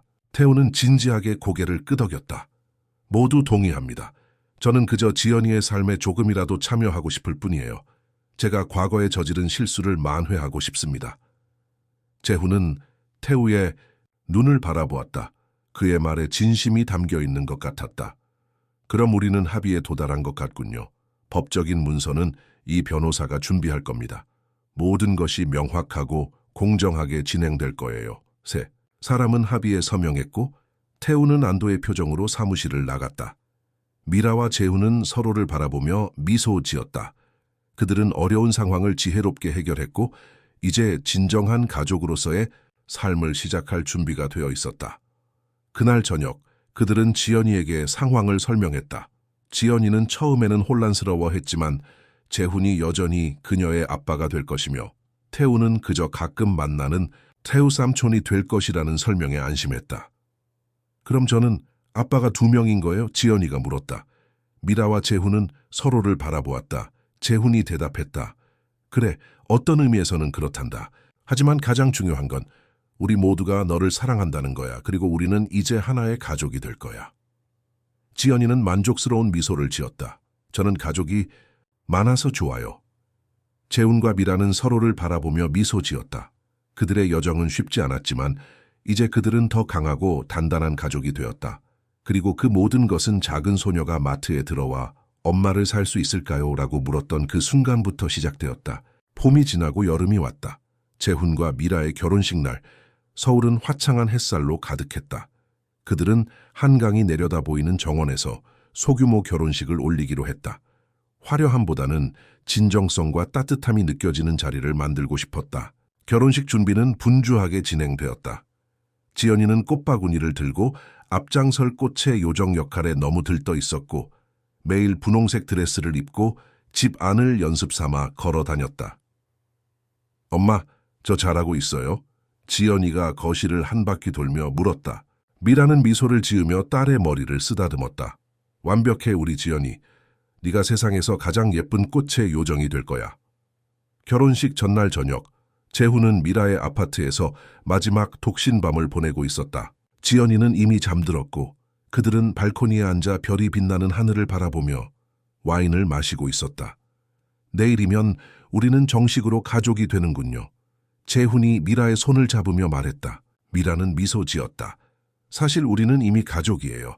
내일은 그저 다른 사람들에게 그것을 보여주는 날일 뿐이죠. 재훈은 고개를 끄덕였다. 맞아요. 그래도 설레네요. 지연이도 너무 기대하고 있고. 지연이가 아침에 일어나자마자 한 말이 뭔지 알아요? 오늘은 재훈 아빠가 정식으로 우리 가족이 되는 날이야 라고요. 그 아이에게 당신은 이미 아버지예요. 재훈의 눈에 눈물이 고였다. 지연이를 처음 만났을 때 그녀가 자신의 삶을 이렇게 완전히 바꿀 것이라고는 상상도 못했다. 한 작은 소녀의 순수한 부탁이 그에게 인생의 의미와 가족의 소중함을 가르쳐 주었다. 당신과 지연이는 나에게 가장 큰 선물이에요. 재훈이 감격에 젖은 목소리로 말했다. 미라는 재훈의 손을 꼭 잡았다. 우리도 당신을 만난 것이 기적이라고 생각해요. 지연이가 그날 마트에 가지 않았다면 우리는 지금 여기 있지 않았을 거예요. 그들은 서로를 바라보며 미소 지었다. 내일은 새로운 시작의 날이 될 것이다. 결혼식 당일 모든 것이 완벽했다. 정원은 아름다운 꽃들로 장식되었고 소수의 가까운 친구들과 동료들이 참석했다. 놀랍게도 태우도 초대를 받아 조용히 뒷자리에 앉아 있었다. 그는 지난 몇 달 동안 변화를 보여주었고 약속대로 지연이와의 관계를 천천히 쌓아가고 있었다. 음악이 흐르기 시작하고 모든 이의 시선이 입구로 향했다. 분홍색 드레스를 입은 지연이가 꽃잎을 뿌리며 걸어 들어왔다. 그녀의 얼굴에는 환한 미소가 가득했다. 그 뒤를 이어 하얀 웨딩드레스를 입은 미라가 들어왔다. 그녀는 그 어느 때보다 아름다웠다. 재훈은 제단 앞에서 미라를 기다리며 자신이 얼마나 행운아인지 다시 한번 깨달았다. 미라가 그의 앞에 섰을 때 그들은 서로의 눈을 바라보았고 그 눈빛 속에는 사랑과 약속, 그리고 함께할 미래에 대한 희망이 담겨 있었다. 주례사가 끝나고 재훈과 미라는 서로에게 맹세를 했다. 그리고 특별한 순간이 왔다. 재훈은 지연이를 불러 그들 사이에 서게 했다. 지연아, 오늘 나는 내 엄마와 결혼하면서 동시에 너의 아버지가 되겠다고 약속해. 너를 항상 사랑하고 보호하고 지지할게. 네가 웃을 때 함께 웃고 네가 울 때 함께 울고 네가 성장하는 모든 순간을 함께 할게. 이건 내가 너와 네 엄마에게 하는 약속이야. 지연이의 눈에 눈물이 고였다. 그녀는 재훈의 허리를 끌어안았다.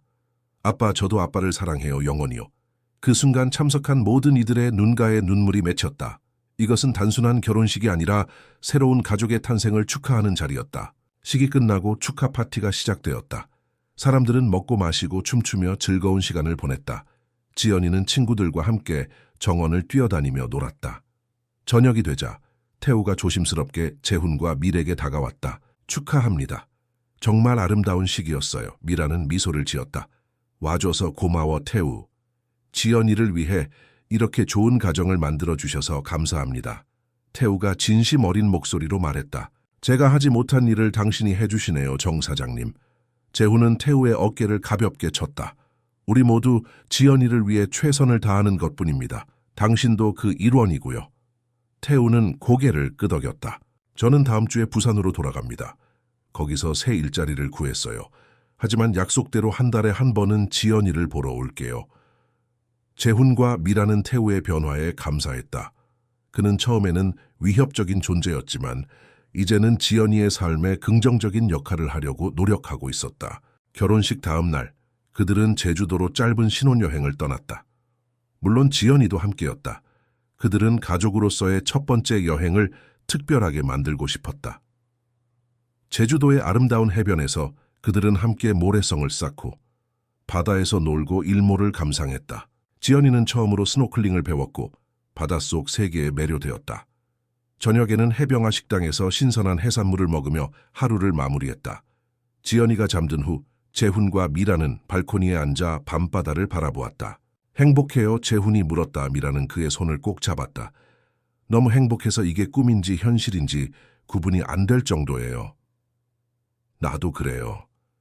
당신과 지연이는 내 삶에 빛과 의미를 가져다 주었어요. 그들은 서로를 바라보며 미소 지었다.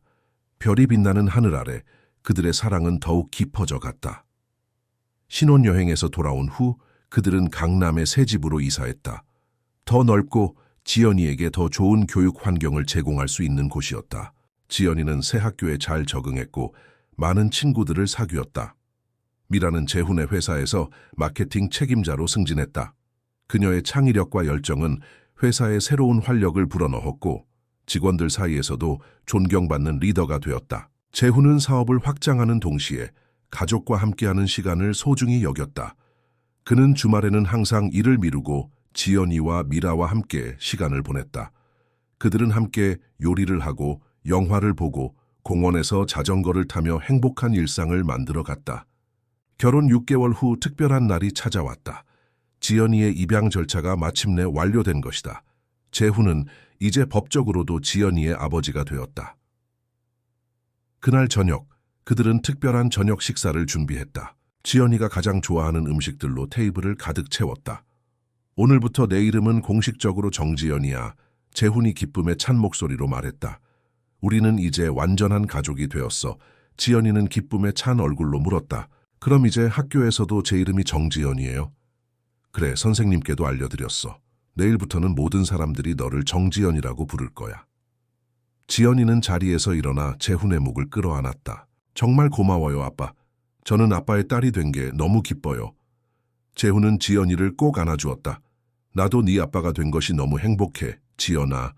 미라는 그 모습을 바라보며 눈물을 흘렸다. 불과 1년 전만 해도 그녀는 병든 채로 딸과 함께 가난한 집에서 살며 미래에 대한 희망 없이 하루하루를 버티고 있었다. 그런데 지금은 사랑하는 남편과 행복한 가정을 이루고 딸이 밝게 웃는 모습을 매일 볼 수 있게 되었다. 이 모든 것이 한 작은 소녀의 순수한 부탁으로 시작되었다는 사실이 더욱 놀라웠다. 우리 모두 건배해요. 미라가 잔을 들었다. 지연이는 포도주스가 담긴 잔을 들었고 재훈과 미라는 와인 잔을 들었다. 우리 가족의 영원한 행복을 위해. 우리 가족을 위해 세 사람이 함께 외쳤다. 식사 후 재훈은 미라와 지연이에게 깜짝 선물이 있다고 말했다. 그는 그들을 거실로 안내했고 커다란 도면을 펼쳤다. 이게 뭐예요? 미라가 물었다. 우리의 새로운 프로젝트야. 재훈이 미소 지으며 말했다. 나는 지연이처럼 도움이 필요한 아이들과 한부모 가정을 지원하는 재단을 설립하기로 했어. 그리고 이 건물은 그 재단의 본부가 될 거야. 1층에는 어린이 도서관과 놀이공간이, 2층에는 한부모들을 위한 직업훈련센터가, 3층에는 의료지원시설이 들어설 거야. 미라와 지연이는 놀라움과 기쁨으로 재훈을 바라보았다. 그리고 이 재단의 이름은 지연의 희망이야. 재훈이 계속했다. 지연이가 그날 마트에 와서 엄마를 사고 싶다고 했을 때 그 아이는 단순히 도움을 요청한 것이 아니라 희망을 전해준 거야. 나는 그 희망이 다른 사람들에게도 전해지길 바라. 미라는 감동의 눈물을 흘리며 재훈을 안았다. 당신은 정말 놀라운 사람이에요. 이 일이 얼마나 많은 사람들에게 도움이 될지 몰라요. 지연이도 뛰어올라 두 사람을 함께 안았다. 저도 도울 수 있어요. 책 정리하거나 아이들이랑 놀아주는 거요. 재훈은 웃으며 지연이의 머리를 쓰다듬었다. 물론이지. 네가 이 재단의 가장 중요한 구성원이 될 거야. 그날 밤 지연이가 잠든 후 재훈과 미라는 침대에 나란히 누워 천장을 바라보았다. 가끔은 이 모든 것이 꿈만 같아요. 미라가 조용히 말했다. 지연이가 그날 마트에 가지 않았다면 우리는 여전히 그 작은 방에서 힘겹게 살고 있었을 거예요. 재훈은 미라의 손을 잡았다. 나도 가끔 그런 생각을 해. 하지만 이건 꿈이 아니야. 우리는 정말로 여기 있고 정말로 가족이 되었어. 그리고 앞으로 더 많은 행복한 날들이 우리를 기다리고 있어. 미라는 재훈에게 기대었다. 정말 감사해요. 당신이 우리 삶에 들어와줘서. 내가 더 감사해야 해. 당신과 지연이는 내 인생에서 가장 소중한 선물이니까. 그들은 서로를 바라보며 미소 지었다. 창밖으로 보이는 서울의 밤하늘에는 무수한 별들이 빛나고 있었고 그 별빛 아래에서 세 사람의 가족은 평화롭게 잠들었다. 다음 날 아침 재훈은 일찍 일어나 커피를 마시며 발코니에 서 있었다. 그는 자신의 삶이 얼마나 크게 변했는지 생각했다. 예전에는 사업 성공과 돈만을 줬던 그였지만 이제는 가족의 행복이 가장 중요해졌다. 그리고 그 변화는 모두 한 작은 소녀의 순수한 부탁에서 시작되었다. 엄마를 살 수 있을까요? 그 질문은 단순한 아이의 말이 아니라 그의 인생을 완전히 바꾸어 놓은 운명의 순간이었다. 지연이의 그 순수한 질문이 그에게 진정한 행복이 무엇인지 가르쳐 주었다. 미라와 지연이가 일어나 그에게 다가왔다. 그들은 함께 아침 햇살을 맞으며 새로운 하루를 시작했다. 재훈은 그들을 바라보며 생각했다. 이것이 진정한 부자의 삶이구나.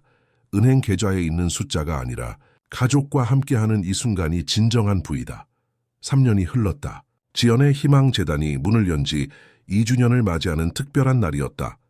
재단 건물 앞에는 많은 사람들이 모여 있었고 화려한 현수막과 풍선들이 거리를 장식했다. 재훈, 미라, 그리고 이제 9살이 된 지연이는 무대 위에 서서 이 특별한 날을 축하하고 있었다. 여러분, 오늘 이 자리에 함께해 주셔서 감사합니다. 재훈이 마이크를 잡고 말했다. 지난 2년 동안 지연의 희망. 재단은 300개가 넘는 가정을 지원했고 500명이 넘는 아이들에게 교육과 의료 혜택을 제공했습니다. 이 모든 것이 가능했던 것은 여러분의 지원과 도움 덕분입니다. 청중들이 박수를 보냈다.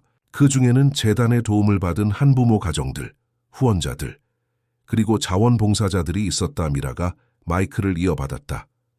3년 전 저희 가족의 이야기는 매우 다른 곳에서 시작되었습니다.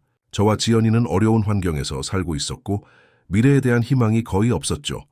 하지만 한순간 저희 딸의 순수한 부탁이 우리 삶을 완전히 바꿔놓았습니다. 지연이가 앞으로 나섰다. 이제 그녀는 자신감 넘치고 총명한 소녀로 성장했다. 저는 그날 마트에 들어가서 엄마를 사고 싶다고 말했어요. 당시에는 그게 가능하다고 생각했거든요. 청중들 사이에서 부드러운 웃음이 흘러나왔다. 하지만 저는 엄마를 사지 않았어요. 대신에 아빠를 얻었고 우리는 가족이 되었어요. 그리고 이제 우리는 다른 사람들도 도울 수 있게 되었어요. 관중들은 감동받은 표정으로 박수를 보냈다. 지연이의 이야기는 이미 많은 사람들에게 알려져 있었고 그녀의 순수한 용기는 많은 이들에게 영감을 주었다. 재훈이 다시 마이크를 잡았다. 오늘은 단순한 기념일이 아닙니다. 우리는 새로운 프로젝트를 발표하려고 합니다. 지연의 희망은 이제 서울을 넘어 전국으로 확장됩니다. 부산, 대구, 광주, 그리고 제주도에 새로운 센터를 열 계획이며 더 많은 가정에 희망을 전하고자 합니다. 이 발표에 청중들의 환호성이 터져나왔다. 미라는 남편을 자랑스럽게 바라보았다. 재훈은 단순히 부자가 아니라 진정으로 사회에 공헌하는 사람이 되었다. 그의 성공 이야기는 이제 단순한 비즈니스 성공이 아닌 사회적 가치를 창출하는 영감적인 여정이 되었다. 행사가 끝난 후 재훈, 미라, 그리고 지연이는 재단 뒤뜰에 마련된 작은 정원에서 휴식을 취했다. 이 정원은 지연이가 직접 디자인하고 가꾸는 특별한 공간이었다. 다양한 꽃들과 나무들 사이로 작은 연못이 있었고 그 주위로 벤치가 놓여 있었다. 오늘 행사 정말 성공적이었어요. 미라가 벤치에 앉으며 말했다. 재훈은 고개를 끄덕였다. 그래요, 많은 사람들이 관심을 보여줬어요. 새로운 지부를 여는 데 필요한 후원금도 거의 다 모였고요. 지연이는 연못께 앉아 물고기들에게 먹이를 주고 있었다. 그녀의 밝고 건강한 모습은 3년 전 마트에 들어왔던 그 작은 소녀와는 완전히 달랐다. 지연이가 정말 많이 컸네요. 미라가 딸을 바라보며 말했다. 이제 자기 의견도 확실히 표현하고 학교에서도 리더십을 보이고. 재훈은 미소를 지었다. 그래요, 지연이는 특별한 아이예요. 그 아이의 순수함과 용기가 많은 사람들의 삶을 변화시켰으니까요. 그때 한 가족이 정원으로 들어왔다. 젊은 여성과 6살쯤 되어 보이는 작은 소년이었다. 그들은 재단의 첫 번째 수혜자 중 하나였다. 여성은 남편의 폭력에서 도망쳐 나왔고 지연의 희망에서 법률 지원과 주거 지원을 받았다. 이제 그녀는 재단의 직업훈련 프로그램을 통해 취업에 성공했고 아들과 함께 새 삶을 시작하고 있었다. 정 사장님, 송 부장님, 여성이 밝게 인사했다. 오늘 행사에 꼭 오고 싶었어요. 저희에게 새 삶을 주신 것에 대해 직접 감사드리고 싶었거든요. 미라는 따뜻하게 그녀를 맞이했다. 윤지 씨, 잘 지내셨어요? 민호도 많이 컸네요. 작은 소년, 민호는 수줍게 웃었다. 그는 지연이에게 다가가 함께 물고기에게 먹이를 주기 시작했다. 윤지는 감격스러운 표정으로 말을 이었다. 정말 감사드려요. 재단 덕분에 저와 민호는 두 번째 기회를 얻었어요. 이제 저는 안정된 직장이 있고 민호도 좋은 학교에 다니고 있어요. 무엇보다 우리는 더 이상 두려움 속에 살지 않아도 돼요. 재훈은 진심 어린 표정으로 대답했다. 모든 건 윤지 씨의 용기 덕분이에요. 우리는 그저 작은 도움을 드렸을 뿐이죠. 윤지는 고개를 저었다. 아니에요. 지연의 희망이 없었다면 저는 절대 그 상황에서 벗어날 용기를 내지 못했을 거예요. 당신들은 저에게 단순한 도움이 아니라 희망을 주셨어요. 그들의 대화를 듣고 있던 지연이가 민호와 함께 다가왔다. 윤지 이모 민호는 이제 저희 재단 도서관에 자주 와요. 저랑 같이 책도 읽고 그림도 그려요. 윤지는 미소 지었다. 그래, 민호가 지연이 누나를 정말 좋아하더라고요. 집에 와서도 지연이 누나 이야기를 계속해요. 민호는 수줍게 웃었다. 지연이는 자랑스럽게 그의 어깨를 감쌌다. 저도 민호랑 놀기 좋아해요. 민호는 정말 똑똑하고 그림도 잘 그려요. 저희 아빠가 민호가 그린 그림을 사무실에 걸어두셨어요. 재훈은 따뜻한 시선으로 아이들을 바라보았다. 지연이는 이제 다른 아이들을 돕고 보살피는 역할을 자연스럽게 수행하고 있었다. 그녀의 순수한 마음은 여전했지만 이제 그것은 더 넓은 세상으로 퍼져나가고 있었다. 윤지와 민호가 떠난 후 세 사람은 함께 집으로 돌아가기 위해 채올랐다. 차 안에서 지연이가 문득 물었다. 아빠, 저희 집에 동생이 생기면 어떨까요? 재훈과 미라는 놀란 표정으로 서로를 바라보았다. 그들은 이미 이 주제에 대해 몇 번 이야기를 나눴지만 지연이가 먼저 언급한 것은 처음이었다. 그건 어떻게 생각해, 지연아? 미라가 조심스럽게 물었다. 지연이는 환하게 웃었다. 저는 동생이 있으면 좋을 것 같아요. 제가 잘 돌봐줄 수 있을 거예요. 민호처럼요. 재훈은 룸미러로 뒷자리에 앉은 지연이를 바라보며 미소 지었다. 그래? 동생이 생기면 많은 책임이 따르는데 네가 할 수 있을 것 같아? 당연하죠. 저는 이제 9살이에요. 거의 다 컸다고요. 지연이가 자신감 있게 대답했다. 미라는 살짝 웃음을 참으며 재훈을 바라보았다. 사실 그녀는 최근 임신 테스트에서 양성 반응을 확인했지만 아직 재훈에게도 말하지 않은 상태였다. 지연이의 이 갑작스러운 질문이 마치 운명처럼 느껴졌다. 사실은 말이야, 지연아. 미라가 천천히 말을 꺼냈다. 너에게 곧 동생이 생길지도 몰라. 재훈이 놀란 표정으로 미라를 바라보았다. 정말요? 미라는 수줍게 웃으며 고개를 끄덕였다. 어제 확인했어요. 아직 초기라 조심스러웠는데. 와, 지연이가 기쁨에 찬 목소리로 외쳤다. 저 진짜 언니가 되는 거예요? 언제 만날 수 있어요? 남동생이에요? 여동생이에요? 재훈은 너무 놀라 차를 갓길에 세웠다. 그는 안전벨트를 풀고 밀에게 돌아가 그녀를 꼭 안았다. 이게 정말이에요. 우리 아기가 생긴 거예요. 미라는 눈물을 글썽이며 고개를 끄덕였다. 네, 의사 선생님이 확인해 주셨어요. 약 6주 정도 됐대요. 재훈의 눈에도 눈물이 고였다. 이보다 더 행복할 수 없을 것 같아요. 지연이는 뒷자리에서 안전벨트를 풀고 앞으로 몸을 기울여 두 사람을 함께 안았다. 우리 가족이 더 커지는 거예요. 너무 좋아요. 그 순간 차 안은 행복과 기쁨으로 가득 찼다.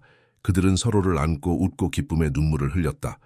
새로운 생명의 소식은 그들의 가족의 또 다른 축복을 가져다 주었다. 집에 도착한 후 그들은 함께 저녁 식사를 준비했다. 지연이는 벌써 동생을 위한 계획들을 열심히 이야기하고 있었다. 제 방을 동생이랑 같이 써도 돼요. 제 인형들도 나눠줄 거예요. 그리고 동생이 크면 같이 책도 읽고 자전거도 가르쳐 줄 거예요. 미라와 재훈은 딸의 열정적인 계획에 미소 지었다. 지연이의 따뜻한 마음은 앞으로 태어날 동생에게도 큰 사랑과 보호를 줄 것이 분명했다. 식사 후 재훈은 발코니로 나가 서울의 밤 풍경을 바라보았다. 3년 전 그는 성공한 사업가였지만 외롭고 공허한 삶을 살고 있었다. 그런데 이제 그는 사랑하는 아내와 딸이 있고 곧 새로운 가족 구성원이 태어날 예정이었다.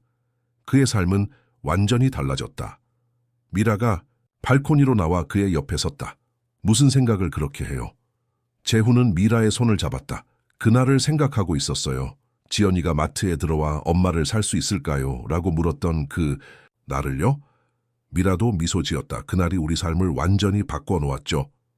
그래요. 그때는 몰랐지만 그 순간이 내 인생의 전환점이었어요. 지연이의 그 작은 질문이 나에게 진정한 행복이 무엇인지 가르쳐 주었어요. 미라는 재훈의 어깨에 기대었다. 우리 삶은 참 신기한 방식으로 얽혀 있어요. 작은 행동 하나가 이렇게 큰 변화를 가져올 수 있다니 나비 효과라고 하죠. 재훈이 말했다. 나비의 작은 날갯짓이 다른 곳에서는 폭풍우를 일으킬 수 있다는 이론이요. 지연이의 그 작은 용기가 우리 삶을 바꿨을 뿐만 아니라 이제는 다른 수백 명의 삶에도 영향을 미치고 있어요. 그들은 서로를 바라보며 미소 지었다. 갑자기 지연이가 발코니로 뛰어나왔다. 아빠, 엄마, 별똥별이 떨어졌어요. 소원을 빌어요. 세 사람은 함께 하늘을 바라보았다. 서울의 밤하늘에는 수많은 별들이 빛나고 있었고 때때로 유성이 그 사이를 가로질러 갔다. 무슨 소원을 빌었어, 지연아? 미라가 물었다. 지연이는 환하게 웃었다. 비밀이에요. 말하면 안 이루어진대요. 재훈은 딸을 들어 안았다. 그래도 우리 지연이의 소원은 꼭 이루어질 거야. 우리 지연이는 특별하니까. 아빠도 특별해요. 엄마도요. 우리 가족 모두가 특별해요. 재훈과 미라는 서로를 바라보며 미소 지었다. 그들은 지연이의 말에 전적으로 동의했다. 그들의 가족은 정말 특별했다. 사랑과 믿음, 그리고 희망으로 연결된 특별한 가족. 그날 밤 지연이가 잠든 후 재훈과 미라는 침대에 누워 새로운 아기에 대한 이야기를 나누었다. 아들일까요? 딸일까요? 재훈이 물었다. 미라는 미소 지었다. 뭐가 되든 상관없어요. 건강하게만 태어나면 좋겠어요. 그래요. 이 아이도 지연이처럼 따뜻한 마음을 가진 아이가 되었으면 좋겠어요. 분명히 그럴 거예요. 지연이가 좋은 언니가 되어줄 테니까요. 그들은 서로를 바라보며 미소 지었다. 창밖으로는 별이 빛나는 서울의 밤하늘이 펼쳐져 있었고 그 별빛 아래에서 그들의 사랑은 더욱 깊어져 갔다. 재훈은 잠들기 전 마음속으로 기도했다. 지연이가 그에게 가르쳐준 가장 중요한 교훈을 잊지 않도록. 진정한 분은 돈이나 성공이 아니라 사랑하는 사람들과 함께하는 이 순간들이라는 것을. 그리고 가장 중요한 것은 작은 희망의 불꽃이 얼마나 큰 빛을 만들어낼 수 있는지에 대한 믿음. 지연이의 희망은 이제 그들의 가족을 넘어 더 많은 사람들에게 퍼져나가고 있었다. 그리고 그 희망의 나비 효과는 앞으로도 계속될 것이다. 삶은 때때로 예상치 못한 방향으로 흘러가지만 그 속에서 우리는 진정한 행복과 의미를 발견한다. 재훈, 미라, 그리고 지연이의 이야기는 바로 그런 삶의 아름다움과 기적을 보여주는 이야기이다. 작은 소녀의 순수한 질문으로 시작된 여정은 이제 더 넓은 세계로 퍼져나가고 있었다. 그리고 그것이야말로 진정한 희망의 힘이다. 사랑하는 시청자 여러분, 정재훈과 송미라, 그리고 작은 지연이의 감동적인 이야기가 여러분의 마음을 따뜻하게 했기를 바랍니다. 이와 같은 가슴 뭉클한 이야기들을 더 들으시려면 저희가 특별히 준비한 재생 목록을 확인해 보세요. 화면 왼쪽에 있는 링크를 클릭하시면 됩니다. 이 이야기가 마음에 드셨다면 저희 채널을 구독하시고 영상에 좋아요를 눌러주세요. 저희는 매일 삶의 복잡함을 탐구하는 독특한 이야기들을 가져옵니다. 다음 콘텐츠도 놓치지 마세요. 여러분의 소중한 의견을 댓글로 남겨주시기 바랍니다.